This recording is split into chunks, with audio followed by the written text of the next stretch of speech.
चालू है।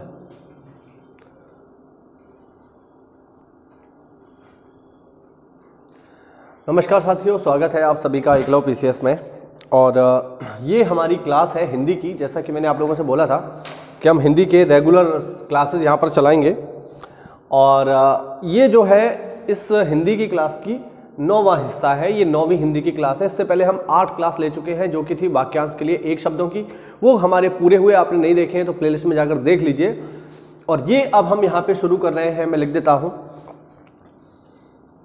ये यहाँ पर जो हमारा टॉपिक शुरू हो रहा है ये है विलोम। ठीक है, लिख देता हूँ यहाँ पे, ये है विलोम शब्द। ठीक, ये हमारी विलोम शब्द की क्लास रहेगी। तो चलिए बिना किसी देरी के इसको हम शुरू करते हैं। चलिए, ये मेरे देखिए हाथ से बनाए हुए खुद के नोट्स हैं।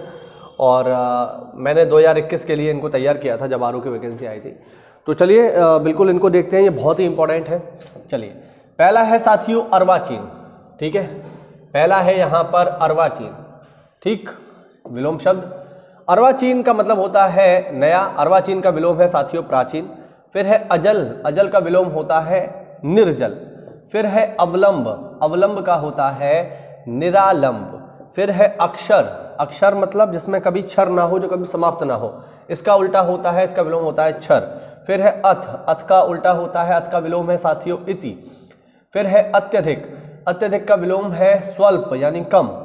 फिर है अत्यंत, अत्यंत का है अन अत्यंत। ठीक है, अन अत्यंत इसे बोलते हैं। फिर है अधम, अधम यानी नीच बुरा, इसका उल्टा होता है उत्तम श्रेष्ठ यानी महान। बहुत अच्छा।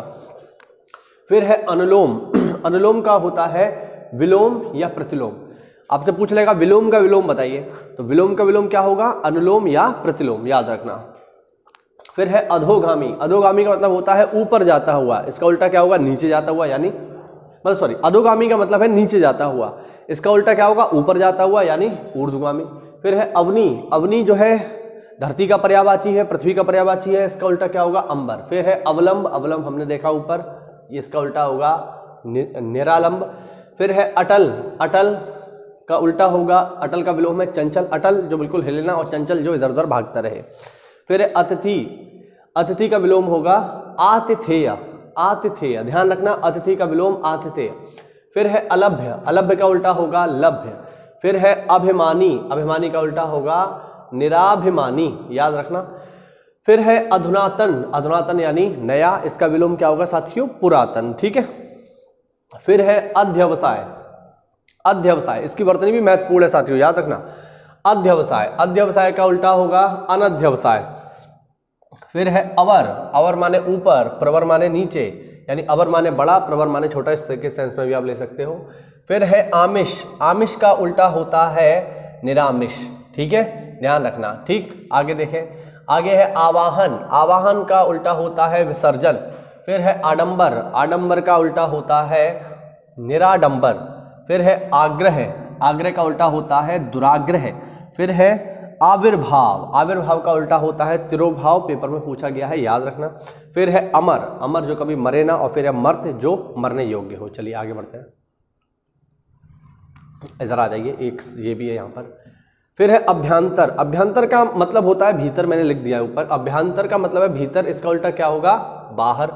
फिर है आदिष्ट, आदिष्ट का विलोम क्या होगा, निषिद्ध। फिर है आतप, आतप का उल्टा क्या होगा, निरातप। फिर है आदृत, आदृत का उल्टा अनादृत। फिर है आवर्तक, इसका उल्टा क्या होगा, अनावर्तक। फिर है आकंपित, इसका उल्टा क्या होगा, निष्कंप। ठीक है, ध्यान देना, महत्वपूर्ण है। फिर है आगामी, आगामी जो आने वाला है, विगत जो बीत चुका है। फिर है साथियों आबाल, आबाल का उल्टा होगा वृद्ध, और साथ ही दिया हुआ है ईहा, ईहा का उल्टा होगा अनीहा। यदि किसी शब्द की आपको अर्थ जानना हो तो कमेंट करिए, मैं उसकी सारी व्याख्या कर दूंगा, कोई चिंता वाली बात नहीं। ठीक है। फिर है इति, इति पेपर में पूछा गया है, इत का उल्टा होता है अथ या आदि, ध्यान रखना, आदि का इति भी होता है। फिर है ईश, ईश का उल्टा क्या होता है, अनीश। फिर है ईश्वर, ईश्वर का उल्टा क्या है, जीव। आगे है उद्घाटन, उद्घाटन का समापन। ठीक है। उन्मीलन, उन्मीलन ध्यान रखना, उन्मीलन, ये उन्मूलन नहीं है, उन्मूलन का होता है रोपण, ये है उन्मीलन। उन्मीलन का विलोम होगा निमीलन, याद रखना पेपर में पूछे गए हैं। फिर है उद्दत, उद्दत का विनत, उत्तर का दक्षिण। उत्थित, उत्थित यानी ऊपर उठता हुआ, पतित यानी नीचे गिरा हुआ। फिर है उदार, उदार का उल्टा क्या होगा, या तो अनुदार कह लो या फिर कह लो कृपण यानी कंजूस। फिर है उत्तमर्ण, उत्तमर्ण का उल्टा होता है अधमर्ण। फिर है उन्मूलन, मैंने आपको बताया था। अब ये है उन्मूलन, इसका उल्टा क्या होगा, उन्मूलन का उल्टा होगा रोपण, और ऊपर क्या दिया हुआ है, ऊपर दिया हुआ है उन्मीलन। दोनों में अंतर है, याद रखना साथियों, पेपर में पूछे जाते हैं। फिर है उक्त, उक्त का उल्टा अनुक्त। उद्गम का उल्टा विलय, उदयाचल का अस्ताचल, ठीक है। फिर है उत्तेजित का शमित, ऊर्ध्व, ऊर्ध्व का अधर, ऋत का अनृत, ऋजु का वक्र, पेपर में पूछा गया है ऋजु, ऋजु माने सीधा, वक्र माने टेढ़ा। फिर है रिद्धि, रिद्धि का उल्टा विपन्न, रिद्धि का मतलब है धन संपदा संपत्ति, और विपन्न का मतलब है गरीब। और लास्ट है इसमें ये है आपसदारी, आपसदारी का उल्टा क्या होगा, दुजाएगी, ठीक है। तो ये हमने एक छोटे से वीडियो के माध्यम से इनको हमने पढ़ा। उम्मीद करता हूँ कि आपको नए महत्वपूर्ण जानकारी इसमें मिली होगी। छोटे छोटे वीडियोस के माध्यम से हम सारे के सारे विलोम शब्दों को, सारे के सारे पर्यायवाची को कंप्लीट करेंगे। उम्मीद करता हूँ इस क्लास में आपको कुछ महत्वपूर्ण नई जानकारी मिली होगी। तो ऐसा है तो वीडियो को लाइक करिए, चैनल को सब्सक्राइब करिए। मिलते हैं अगली क्लास में, तब तक के लिए जय हिंद, जय भारत, वंदे मातरम।